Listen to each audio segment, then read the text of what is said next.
warahmatullahi wabarakatuh. Apa kabar selalu dan soleha? Semoga selalu dalam keadaan sehat-sehat ya. Dan insya Allah masih semangat untuk belajar dari rumah. Oke.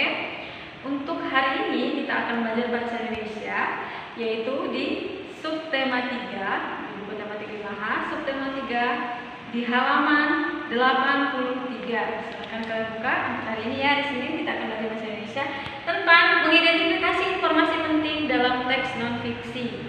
Di sini kita baca teksnya dulu ya, agar kita bisa lebih memahami informasi apa yang ada dalam teks tersebut. Langkah awalnya kita baca secara keseluruhan. Judulnya tentang sumber air. Manusia memperoleh air dari sumber air. Sumber air yang terdapat di bumi berasal dari berbagai tempat. Secara umum terdapat 5 macam sumber air, antara lain air laut, air permukaan, air tanah, mata air, dan air hujan. Sumber air terbesar di bumi berasal dari laut. Meskipun demikian, air laut tidak memenuhi syarat sebagai air minum. Air laut tidak memenuhi syarat ini dikarenakan memiliki rasa asin dan mengandung kadar garam sebesar 3%. Sedangkan untuk air permukaan adalah air yang mengalir dari permukaan bumi.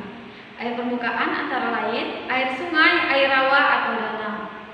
Air sungai tidak dapat langsung digunakan sebagai sumber air karena secara umum terjadi pengotoran ketika air sungai mengalir, misalnya oleh lumpur, batang-batang kayu, dan daun-daun, serta kotoran industri dan lain sebagainya. Air danau dan rawa sebagian besar mengandung zat-zat organik yang telah membusuk dan larut dalam air sehingga warnanya tidak jernih. Agar dapat dimanfaatkan sebagai air minum, air permukaan harus diolah terlebih dahulu. Kemudian paragraf yang ketiga, air tanah, yaitu air yang terdapat dalam lapisan tanah atau bebatuan di bawah permukaan tanah. Manusia memanfaatkan sumber air yang berasal dari air tanah dengan cara membuat sumur. Air tanah terdiri dari tanah dangkal dan tanah dalam. Tanah dangkal berasal dari air hujan yang meresap ke dalam tanah dan berkumpul di atas lapisan kedap air yang paling dekat dengan permukaan bumi. Sedangkan untuk tanah dangkal pada setiap tempat berbeda-beda. Makin tinggi permukaan tanah, dalam letak air tanahnya juga makin dalam. Sumur yang mencapai air tanah dalam kemungkinan besar tidak akan mengalami kekeringan pada musim kemarau. Paragraf yang keempat, mata air adalah air tanah yang keluar dengan sendirinya ke permukaan tanah.